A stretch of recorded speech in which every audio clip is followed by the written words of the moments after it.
Pagi ini kita akan sama-sama belajar firman Allah, dan tema firman Allah saya berikan judul Belajar dari Bartimius yang buta. Kenapa tema firman Allah saya berikan judul Belajar dari Bartimius yang buta?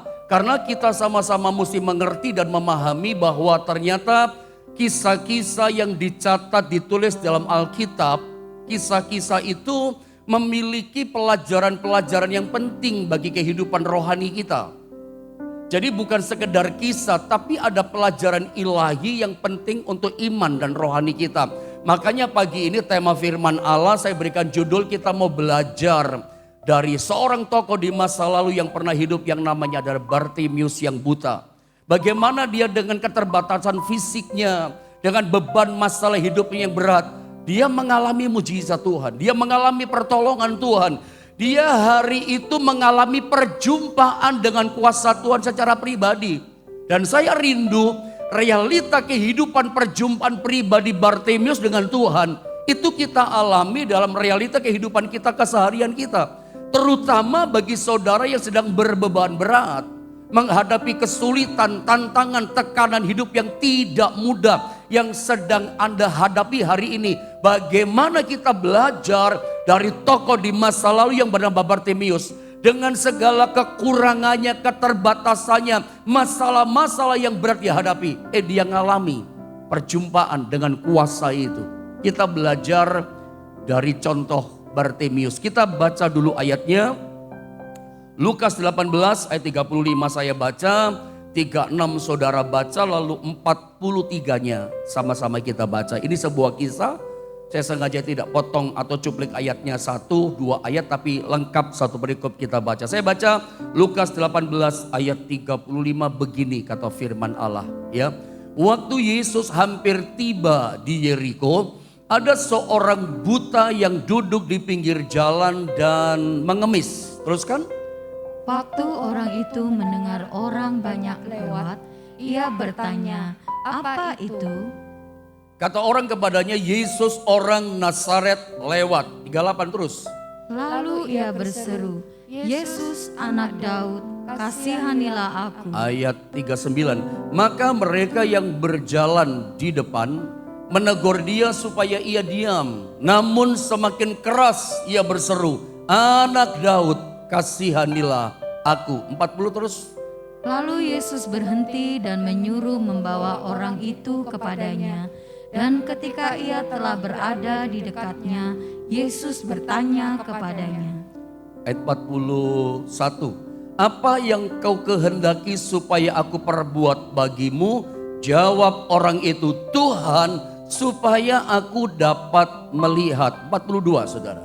Lalu kata Yesus kepadanya, "Melihatlah engkau, imanmu telah menyelamatkan engkau." Sama-sama kita baca di ayat 43, 2 dan 3. Dan seketika itu juga melihatlah ia, lalu mengikuti dia sambil memuliakan Allah. Seluruh rakyat melihat hal itu dan memuji-muji Allah. Saudara, apa yang kita bisa pelajari dari tokoh di masa lalu yang bernama Bartimius? Siapa sih Bartimius? Dari kisah yang dicatat Alkitab mengatakan, memberikan informasi kepada kita, Bartimius adalah seorang yang mempunyai keterbatasan secara fisik. Dia adalah seorang yang buta matanya. Diperkirakan, ditafsirkan, ini orang butanya, cacatnya sejak lahir. Menderitanya dari lahir, hidupnya pahit, hidupnya susah, beban hidup, tekanan berat, sejak lahir dia pikul. Sebab diperkirakan sejak lahir dia mengalami kebutaan, gak bisa lihat apa-apa. Indahnya dunia dia gak bisa lihat. Bukan cuma itu, ditambah informasi dari Alkitab, dia dari kota Yeriko, setiap hari aktivitasnya adalah duduk di pinggir jalan meminta-minta. Dia seorang pengemis yang hidupnya hanya minta belas kasihan dari orang, berharap dari belas kasihan orang lain. Masa depan yang seperti apa yang dimiliki oleh Bartimius? Masa depan yang suram, saudara ya. Gak ada sesuatu yang indah, yang manis, yang menarik yang dimiliki oleh seorang bernama Bartimius. Kalau kita boleh pakai bahasa dunia dalam tanda kutip, takdirnya buruk. Kalau kita boleh pilih pakai bahasa dunia, nasibnya jelek, malang musibah yang terjadi. Tidak ada indahnya, tidak ada senang keseharian hidup yang dialami oleh Bartimius. Tetapi pagi ini yang kita mau belajar, pada akhirnya takdirnya, nasibnya, masa depan yang suram Tuhan ubah jadi luar biasa. Ini yang kita mau belajar, bagaimana keterbatasan beban hidup yang berat yang dihadapi Bartimius itu bisa mengalami perubahan, diubah oleh kuasa Tuhan. Sebab hanya Tuhan yang bisa merubah masa depan kita. Hanya Tuhan yang bisa merubah takdir setiap kita. Mari kita belajar dari ayat-ayat yang ada. Singkatnya, ketika Bartimius yang buta ini duduk di pinggir jalan, dia meminta-minta. Saya cerita sedikit. Hari itu dia mendengar, dia melihat ada situasi yang berbeda. Ramai situasinya. Lalu dia bertanya kepada banyak orang yang lewat gitu ya. Apa itu? Ayat 36 kan? Lalu orang mengatakan Yesus orang Nazaret lewat. Begitu orang banyak berkata Yesus orang Nazaret lewat. Coba kita lihat di ayat 38. Saya ingin bacakan ayat ini atau sama-sama kita baca ya. Begitu dia dengar orang berkata ada Yesus orang Nazaret lewat. Dia langsung berteriak, berseru kepada Yesus. Sama-sama kita baca ayat 38 di Lukas 18. 2, 3. Keras. Lalu ia berseru, Yesus anak Daud, kasihanilah aku. Yang perlu penting menjadi catatan setiap kita, rupa-rupanya si Bartimius orang buta ini, dia rupanya sudah sering mendengar berita tentang Yesus. Sepak terjangnya Yesus, apa yang dilakukan oleh Yesus. Dia menyembuhkan orang sakit, orang buta melihat, orang lumpuh berjalan. Bahkan bisa jadi si buta Bartimius mendengar Yesus ini sudah membangkitkan orang mati.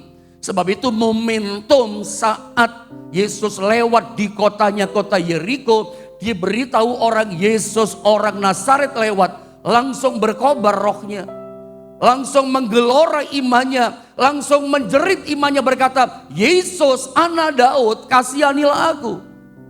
Dia pakai momentum itu sebaik-baiknya. Dia tidak biarkan hari itu Yesus cuma lewat saja dalam hidupnya. Makanya dia berteriak memohon kepada Yesus, Yesus anak Daud kasihanilah aku. Dan rupanya teriakan Bartimius minta pertolongan Tuhan bukan sekali dua kali. Ini berkali-kali dia berteriak, bertalu-talu berkata, Yesus anak Daud kasihanilah aku. Dan jelas teriakan Bartimius yang sangat keras itu mengganggu rombongan Yesus. Terbukti di ayat 39 saudara ya, ada yang merasa terganggu. Saya baca ya, maka mereka yang berjalan di depan rombongan, di depan ring satunya Yesus, bisa jadi ini murid-muridnya Yesus berkata begini, menegur dia supaya ia diam. Ya, namun apakah dia diam? Tidak. Ada kata namun, semakin keras ia berseru. Dia berseru begini, anak Daud kasihanilah aku. Gak berubah. Mari kita belajar dari kisah ini. Yang pertama, dia udah teriak-teriak sama Yesus, Yesus anak Daud kasihanilah aku. Tapi kita baca di ayat ini, Yesus seperti cuek baby. Yesus seperti gak peduli. Yesus memang sengaja gak jawab, Yesus lewat saja. Teriakan Bartimius, apakah Yesus gak dengar? Dengar. Tapi sengaja gak dijawab. Yesus lewat saja. Seperti gak mau tahu, masa bodoh Yesus. Dan apalagi di ayat ini, mungkin murid-murid berkata, diam kamu, suara kamu ribut. Ini yang menarik, saudara ya.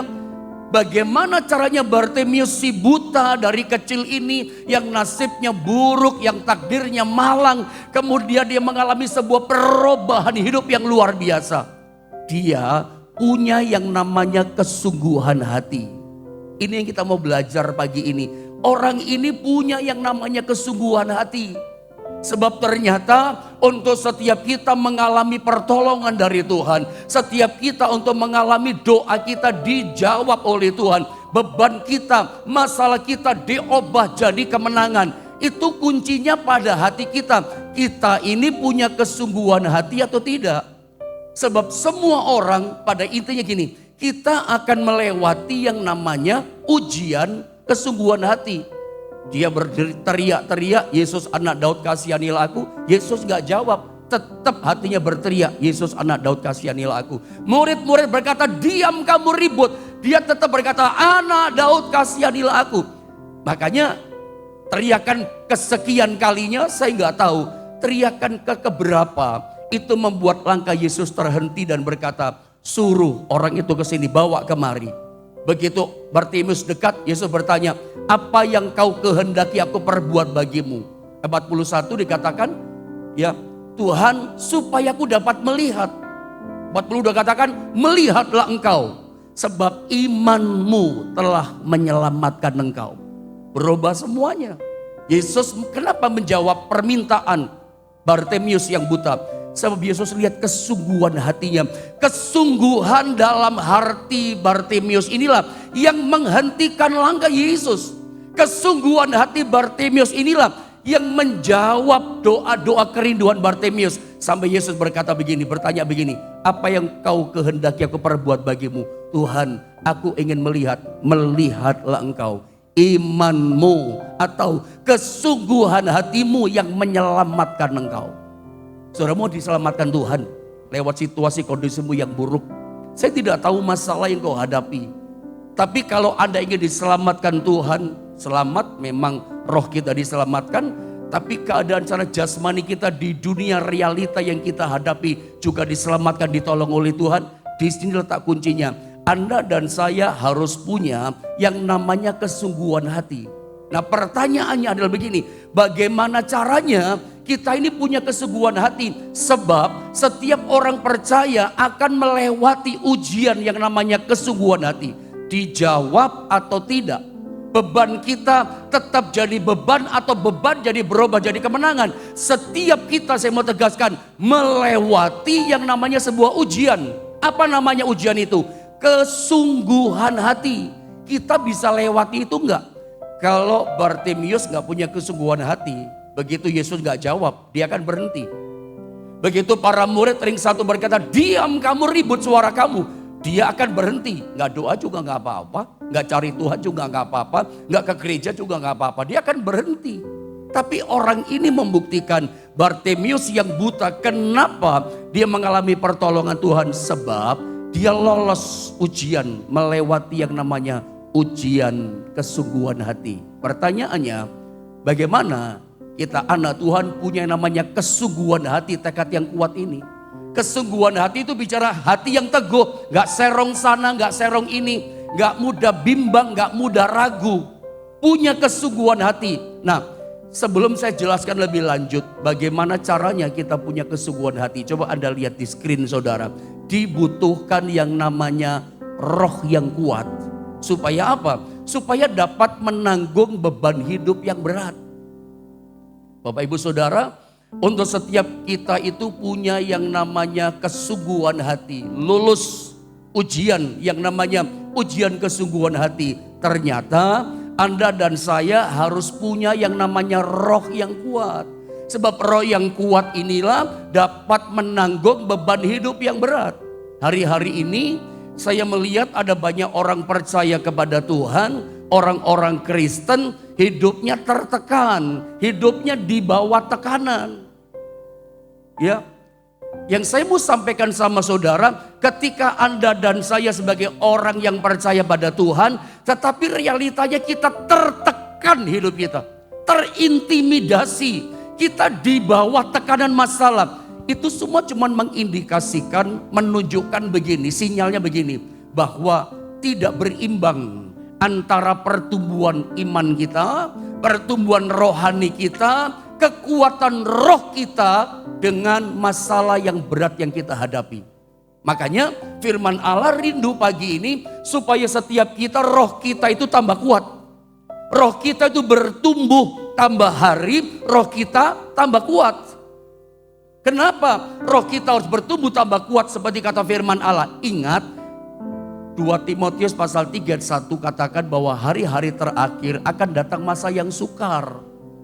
Bulan bertambah bulan, tahun bertambah tahun, situasi kehidupan masalah tambah berat.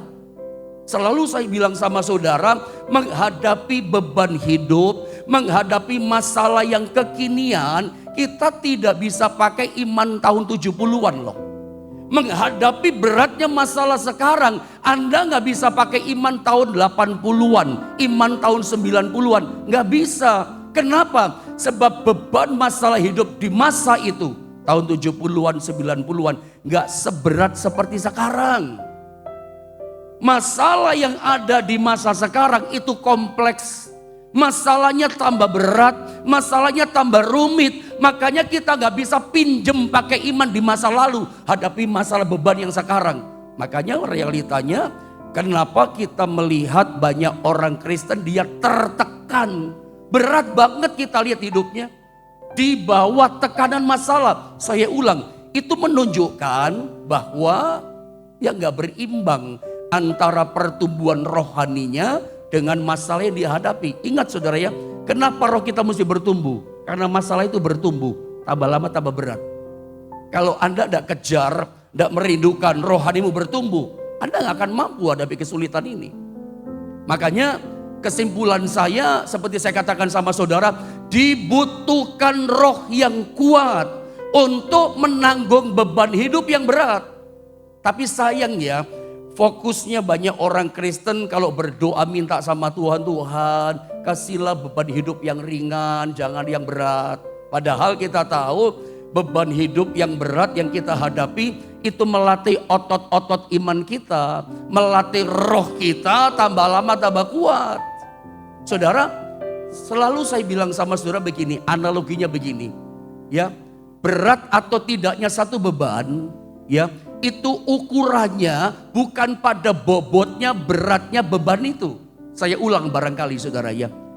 Berat atau tidaknya satu beban kehidupan, itu ukurannya bukan pada beratnya beban itu. Contoh yang paling gampang, yang selalu saya pakai contoh buat saudara yang ada di hadapan saya. Meja di depan saya ini saudara lihat. Ini meja ini memang kelihatannya kecil, tapi sesungguhnya kalau diangkat berat juga. Meskipun berat, cukup berat lah ini meja, ya. Tetapi dengan ukuran badan seperti saya, sebesar saya, untuk ngangkat, saya pernah coba angkat meja ini dan kuat. Artinya nggak terlalu berat lah untuk saya. Tapi saya tahu untuk seorang anak kecil yang barangkali umur 5 tahun, 6 tahun, 7 tahun, ngangkat meja ini saya pikir nggak akan kuat. Terlalu berat buat dia. Makanya saya ulang, saya katakan, yang namanya beban berat atau tidaknya beban itu ukurannya bukan pada beratnya atau bobotnya. Kita ini kuat atau tidak, roh kita mampu memikul apa tidak. Makanya kesimpulan saya bahwa yang namanya dibutuhkan roh yang kuat untuk menanggung beban hidup yang berat. Roh kita kuat atau tidak. Ingat saudara, kenapa kita orang Kristen harus punya roh yang tambah hari tambah kuat. Iman kita tambah hari tambah kuat, rohani kita tambah hari tambah kuat. Sebab beban hidup setiap hari itu bertumbuh, tambah berat, tambah sulit. Ingat, masalahnya adalah di kita, roh kita cukup kuat atau tidak.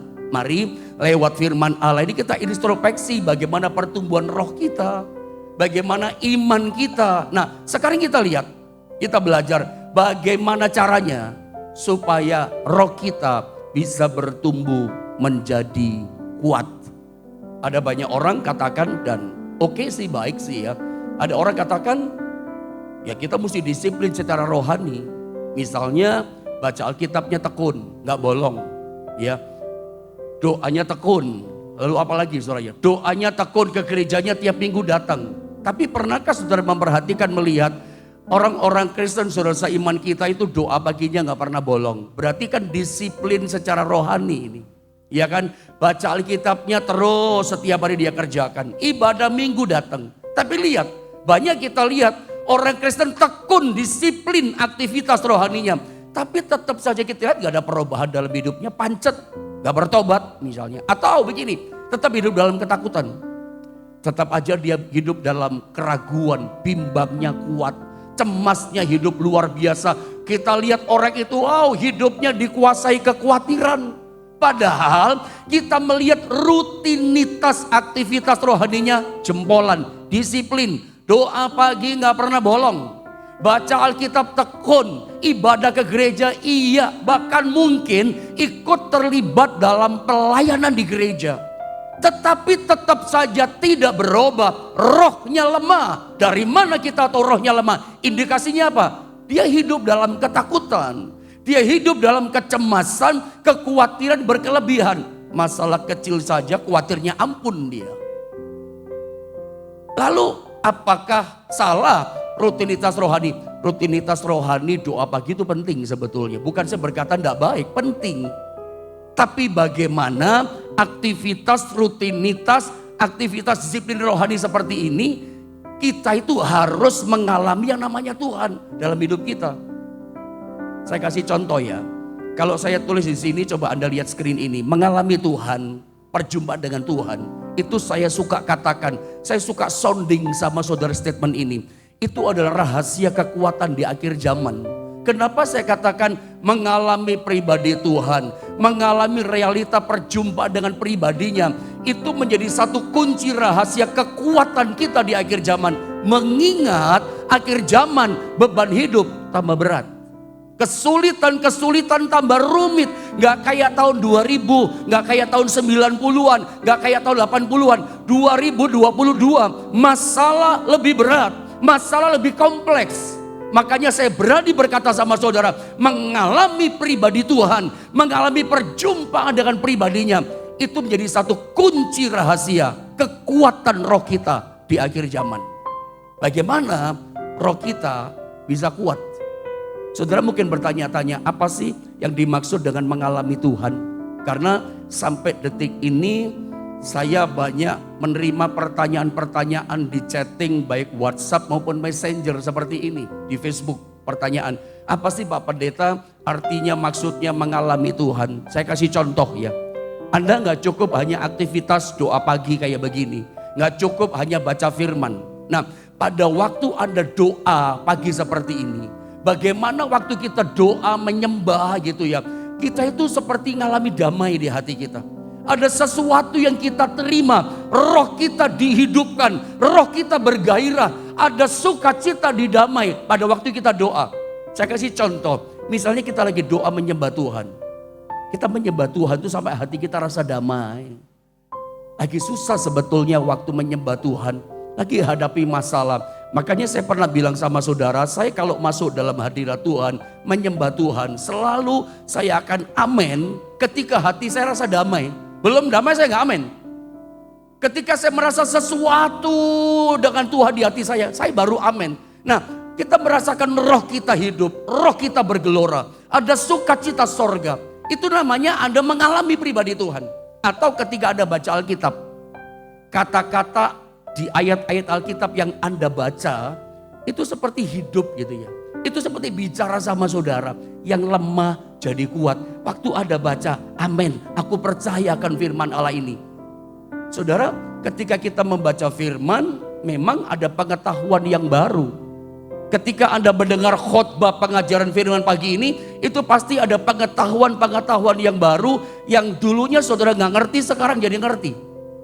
Nah, pengetahuan itu ngisinya di otak kita, makanan otak tambah. Tetapi bagaimana dengan roh kita? Ini pengetahuan mesti berubah menjadi pewahyuan. Logos harus berubah menjadi rema. Dan yang bisa merubah pengetahuan jadi pewahyuan, berita logos jadi rema firman hidup, itu hanya Roh Kudus yang bisa menghidupkan itu. Hanya kuasa Tuhan. Makanya minta pada waktu mendengar firman Allah seperti ini, pada waktu Anda membaca, merenungkan firman, minta pewahyuan dari roh Allah. Sehingga kalimat-kalimat yang kita baca bukan sekedar mengenyangkan, menambah pikiran pengetahuan kita, tapi jadi makanan roh kita. Baca firman, roh kita langsung bangkit. Tadinya loyo iman kita. Tadinya parah, lemah iman kita. Tapi pada waktu kita baca firman, ini firman dihidupkan. Pada waktu dengar firman, bergairah roh kita, hidup roh kita, bangkit roh kita, bergelora roh kita. Itu firman jadi rema, mengubahkan sesuatu di roh kita. Dampaknya ada, itu namanya mengalami pribadi Tuhan. Realita kuasa Tuhan Anda alami. Orang sakit sembuh itu memang juga bisa disebut dengan yang namanya mengalami Tuhan. Tapi mengalami Tuhan secara pribadi seperti ini itu luar biasa loh. Makanya berkali-kali saya sounding statement sama saudara. Mengalami Tuhan itu rahasia kekuatan di akhir zaman. Mengingat akhir zaman kompleks masalah yang ada. Kesulitannya berat.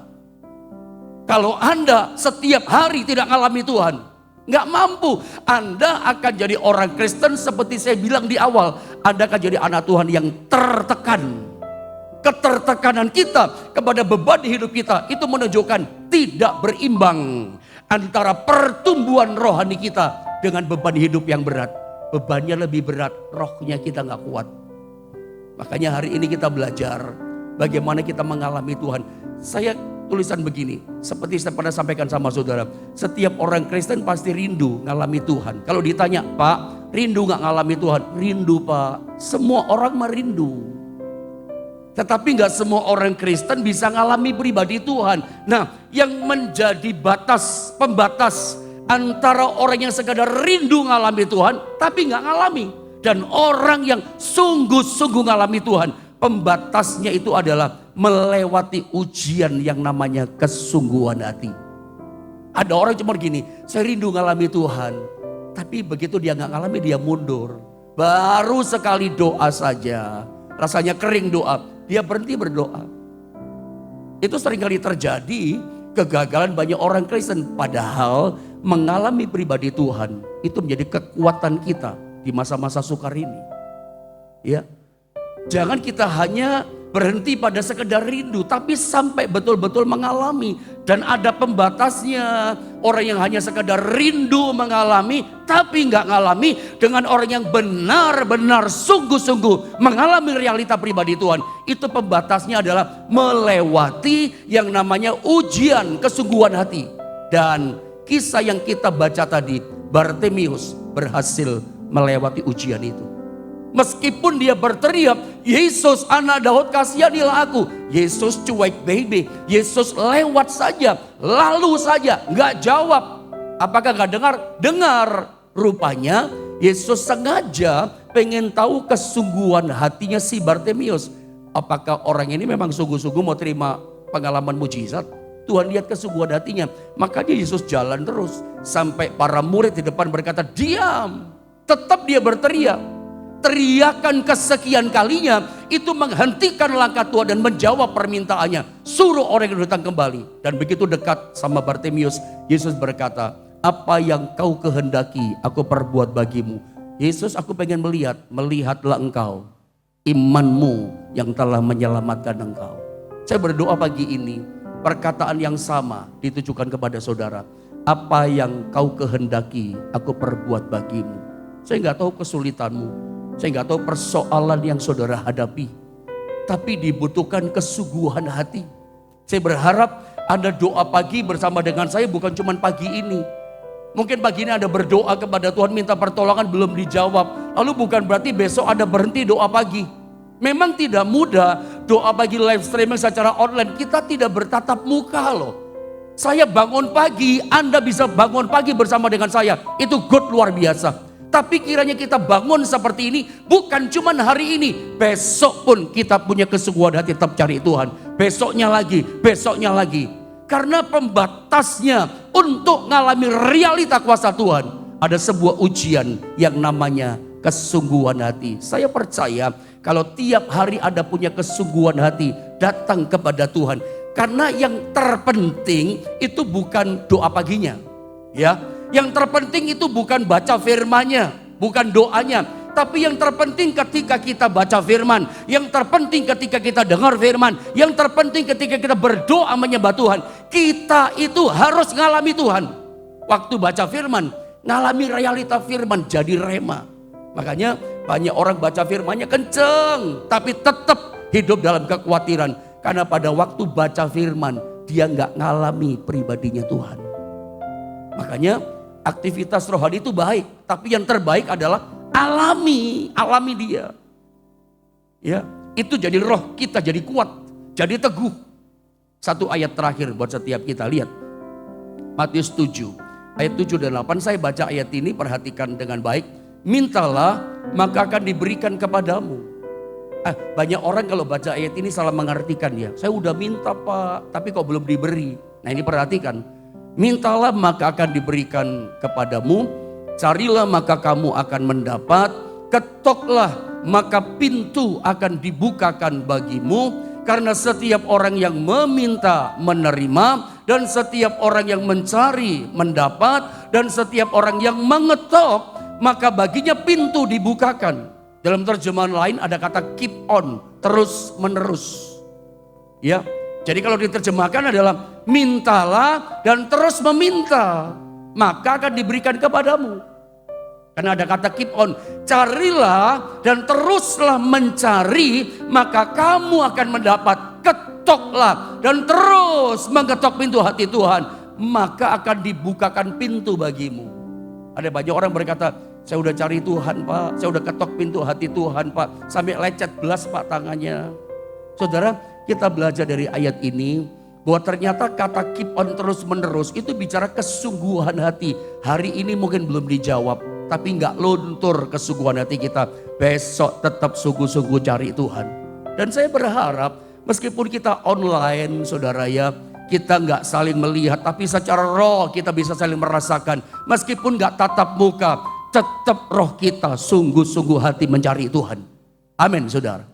Meskipun ada cuma lihat televisimu, ada mungkin di depan handphone, tapi rohmu sungguh-sungguh mencari Tuhan. Sebab pemisahnya, ada pemisah antara orang yang sekedar rindu mengalami Tuhan, tapi nggak pernah mengalami, dengan orang yang sungguh-sungguh benar-benar mengalami Tuhan. Itu ada ujian di tengah-tengahnya yang namanya kesungguhan hati.